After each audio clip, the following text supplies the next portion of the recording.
Glória a Deus, meu querido, seja muito bem-vindo aí a mais um vídeo do nosso canal Amigo de Deus. Eu sou o pastor Fausto e quero trazer mais um direcionamento aí ao seu coração, que de alguma forma aí, através dessa palavra, você possa estar alcançando aí um nível de crescimento na presença de Deus.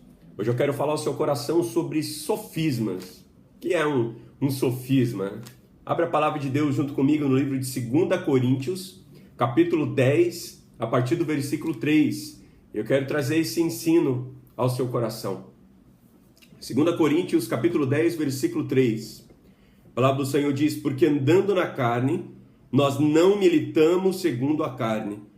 Porque as armas da nossa milícia, elas não são carnais, mas elas são poderosas em Deus para a destruição de sofismas, fortalezas, destruindo os conselhos e toda altivez que se levanta contra o conhecimento de Deus, e levando cativo todo entendimento à obediência de Cristo, e estando prontos para vingar toda desobediência quando for cumprida a vossa obediência.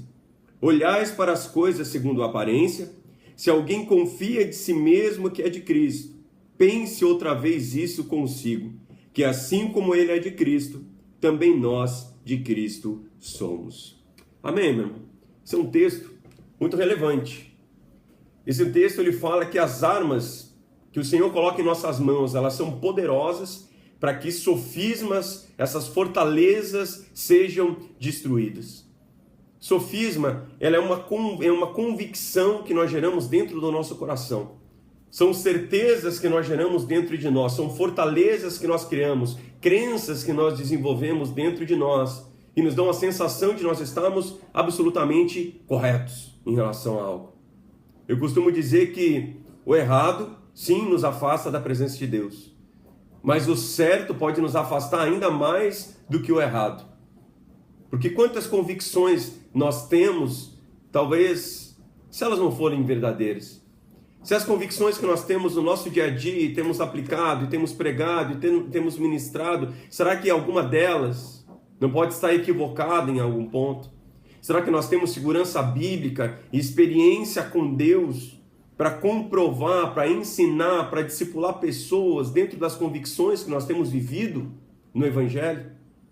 Hoje nós vivemos no Brasil algo que eu chamo da unção do papagaio, onde as pessoas cada vez mais têm reproduzido aquilo que elas têm ouvido. Elas simplesmente reproduzem coisas que escutaram, reproduzem muitas vezes versículos que nem existem, reproduzem muitas vezes fórmulas e têm a segurança e a certeza que aquilo está correto, mas nunca na sua experiência, na sua vida com Deus, elas provaram se isso realmente é dessa forma ou não. A Bíblia diz que o sofisma, ele gera uma altivez. Quando as armas que Deus coloca em nossas mãos destrói esse sofisma, destrói também a altivez, a soberba. A Bíblia diz: você pensa que é de Cristo? Então pense novamente, reavalie a sua vida na presença de Deus, porque eu também sou de Cristo.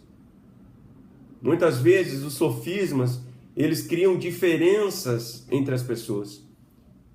Como as pessoas pensam de maneira diferente, elas acabam se afastando, elas acabam rivalizando, elas acabam não conseguindo conviver com outras pessoas, porque elas estão defendendo um ponto de vista. Mas a Bíblia diz que as armas de Deus destruam os sofismas e que todo pensamento seja apresentado cativo a Jesus Cristo. E a Bíblia diz: esteja preparado para vingar a desobediência quando a sua obediência ela for completa. O que eu entendo, meu irmão, é que a gente não muda absolutamente nada falando. Não adianta falar sobre aquilo que nós achamos que está errado. Nós apontamos aquilo que está errado quando nós verdadeiramente estamos aplicando o correto. A Bíblia diz: não perca tempo com vãs discussões. Nós precisamos aprender a orar com as nossas vidas, não apenas com a nossa boca. Nós precisamos aprender a pregar com as nossas vidas, não apenas com a nossa boca. Nós precisamos entender que a teologia, ela é sim uma ciência. Por exemplo, como que eu sei que uma moto ela não funciona se eu colocar Coca-Cola de combustível? Vou ter que pegar uma garrafa de Coca-Cola, eu vou abrir, vou colocar no tanque de gasolina, e eu vou ligar, e aí eu vou testar se funciona ou não funciona. A teologia é uma ciência, e aquilo que nós temos ministrado aquilo que nós temos vivido como cristãos, nós precisamos experimentar. O mesmo evangelho que Jesus ministrava era o evangelho que os fariseus ministravam. Mas as pessoas diziam, olha, Jesus tem autoridade. Jesus ele fala de oração como aquele quem ora. Jesus ele fala de perdão como aquele que perdoa.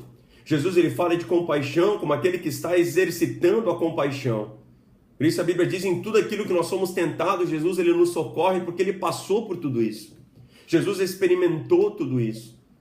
A palavra de Deus não está lançando sobre as nossas vidas sofismas, fortalezas, situações polêmicas, frases de efeito, conceitos bonitos. A palavra de Deus está jogando sobre nós a prática de homens e mulheres que viveram, que trouxeram o seu pensamento cativo até Cristo e viveram esse evangelho. Construíram um evangelho baseado em experiências reais e assim a nossa vida tem que ser pautada na palavra de Deus. Quero ministrar o seu coração rapidinho, 3 pontos, 3 sofismas fáceis de nós identificarmos dentro da igreja. 3 situações onde às vezes nós somos ministrados com muita convicção, mas sem um embasamento e sem nenhuma profundidade. O primeiro deles fala sobre oração, está lá no livro de João, capítulo 15, versículo 7. Abre rapidinho a palavra do Senhor comigo. João, capítulo 15, versículo 7. Jesus ministrando. Se vós estiverdes em mim e as minhas palavras estiverem em vós, pedireis tudo o que quiseres e vos será feito. Esse é um texto que fala sobre oração. Você já imaginou quantas orações você fez e concluiu elas com em nome de Jesus e não foram atendidas? Porque existe um sofisma na vida cristã, onde as pessoas dizem, olha, tudo que você pedir em nome de Jesus vai acontecer. E verdadeiramente existe um texto que respalda a oração nesse sentido. Só que a teologia ela é sistemática, você não encontra em um versículo ou na sequência de um texto todo o raciocínio, toda a lógica em relação à oração. Olha que esse texto que nós lemos está dizendo. Quando nós estivermos em Cristo, Cristo estiver em nós, quando as palavras de Cristo estiverem aplicadas sobre as nossas vidas, tudo que nós pedirmos nos será concedido. Entenda que o nome de Jesus que nós usamos, ele foi nos dado como uma procuração. Quando nós falamos em nome de Jesus, nós estamos representando o próprio Cristo.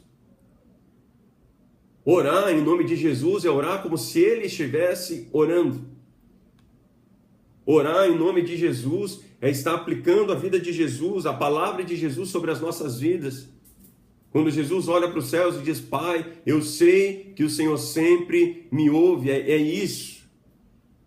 Deus, ele sempre ouve Jesus Cristo. A Bíblia diz que nós somos como aroma suave de Jesus Cristo para Deus. Por isso as nossas orações elas são atendidas nesse formato. Existe um sofisma na igreja dizendo, olha, Pai, pede tudo que você quiser. Use em nome de Jesus no final e Deus vai fazer por você. Mas o que Deus tem com os nossos projetos pessoais? Porque orar em nome de Jesus é orar sem benefício próprio. Orar em nome de Jesus é entender que quando nós dizemos sim a Jesus, nós estamos dizendo sim para tudo que a vida de Jesus, o legado, a palavra, o evangelho de Jesus representa em nossas vidas. Há um sofisma dizendo, pede qualquer coisa e no final você vai falar em nome de Jesus. Mas a sua prática e a minha prática mostram que as coisas não funcionam assim. A minha prática, a minha vivência cristã, como filho de Deus, como teólogo, como servo de Jesus Cristo, mostra que não é assim. Nem tudo aquilo que nós pedimos em nome de Jesus nos é concedido. Porque muitas vezes nós estamos usando o nome de Jesus em um contexto pessoal, e isso não funciona. Primeiro sofisma da oração. Segundo sofisma, sobre o Espírito Santo. Abre comigo o mesmo livro de João, capítulo 14, versículo 26. Volta um pouquinho a palavra do Senhor, capítulo 14, versículo 26. A palavra do Senhor diz, mas aquele Consolador, o Espírito Santo, que o Pai enviará em meu nome, esse vos ensinará todas as coisas e vos fará lembrar de tudo quanto vos tenho dito. Um sofisma que há na igreja Dizem que o Espírito Santo ele é o conselheiro. Então, as pessoas vivem pedindo um conselho para o Espírito Santo. Espírito Santo, eu compro essa calça jeans. Espírito Santo, eu compro um carro vermelho. Espírito Santo, o que o senhor acha que eu devo fazer ou falar nesse momento? Conceitos pessoais. Mas o texto, a palavra do Senhor, mostra que o Espírito Santo ele é o conselheiro, não porque ele fica dando conselho. Ele é um conselheiro porque ele faz parte de um conselho. Deus Pai, Deus Filho e Deus Espírito Santo. Por fazer parte desse conselho, o Espírito Santo ele é um conselheiro. Mas o texto é muito claro.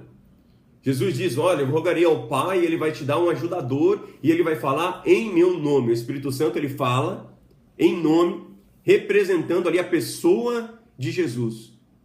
E ele diz, olha, ele vai te ensinar todas as coisas, mas, entenda, ele vai te lembrar de tudo quanto eu tenho dito.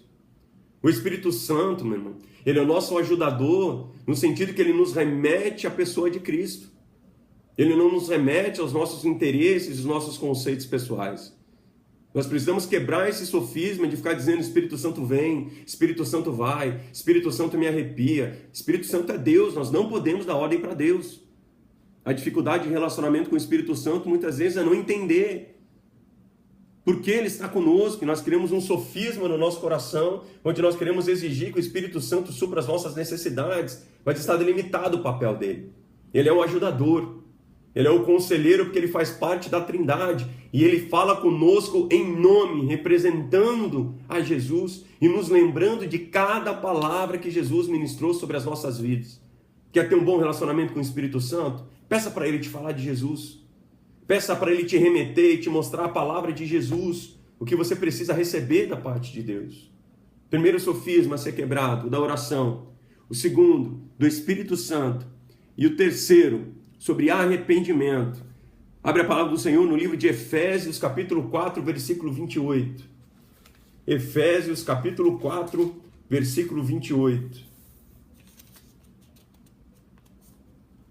A palavra do Senhor diz: aquele que furtava, não furte mais.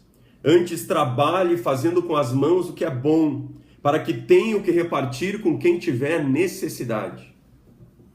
Há um sofisma em relação ao arrependimento na igreja, onde as pessoas têm certeza que o sofisma... o que é o sofisma? O sofisma, ele é que eu preciso me arrepender com remorso. O sofisma é que eu preciso me arrepender e sentir dor no arrependimento. O sofisma é que o arrependimento é abandonar algumas atitudes que me desagradam, que desagradam a Deus. Mas deixa eu te ensinar algo. Esse texto fala de arrependimento.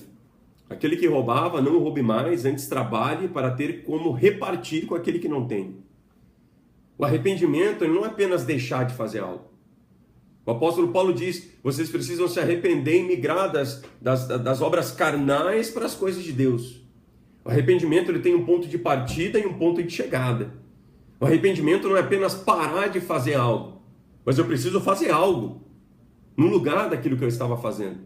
Não adianta aquele que roubava parar de roubar. Aquele que roubava, ele para de roubar e agora ele reparte. Isso é arrependimento.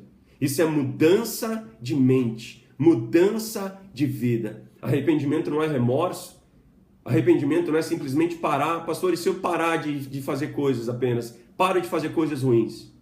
Por isso que hoje, meu irmão, a igreja é mais conhecida por aquilo que ela não faz do que por aquilo que ela faz. Pessoas dizem, o cristão é aquele que não mente, ele não rouba, ele não fala mal, ele não faz um monte de coisa, mas nós não somos conhecidos por aquilo que nós estamos fazendo. Evangelizando, pregando, orando, reabilitando a nossa sociedade, recuperando dependentes químicos. Nós precisamos ser conhecidos por aquilo que nós estamos fazendo e não por aquilo que nós não estamos fazendo. Esse sofisma do arrependimento ele precisa ser quebrado. Hoje a gente fica o tempo inteiro relutando para parar de fazer várias coisas e nós não nos dispomos para fazer realmente aquilo que precisa ser feito. Quando nós quebramos os nossos sofismas, nós conseguimos nos fazer como crianças e temos um coração ensinável na presença de Deus. A nossa vida ministerial ela começa a crescer. A palavra do Senhor diz, a questão não é nem o que semeia, nem o que colhe. Deus dá o crescimento. Que as armas que o Senhor tem colocado nas suas mãos, meu querido. Quebre os sofismas. Se permita ter um coração ensinável na presença de Deus. Não perca o seu tempo com quem não tem um coração ensinável. Quero liberar uma palavra sobre a sua vida, que a sua mente ela seja uma terra fértil, onde a palavra de Deus ela seja semeada e você cresça com abundância. Em nome de Jesus, que você seja usado como Jesus foi usado para estabelecer mesas. Jesus não era alguém que distribuía pão, Jesus não era alguém que distribuía peixes. Jesus era alguém que estabelecia mesas onde as pessoas poderiam se relacionar e à luz da palavra de Deus, com autoridade, as pessoas poderiam receber algo verdadeiro da parte do Senhor. Glória a Deus, meu irmão. Deus te abençoe. Até o nosso próximo vídeo.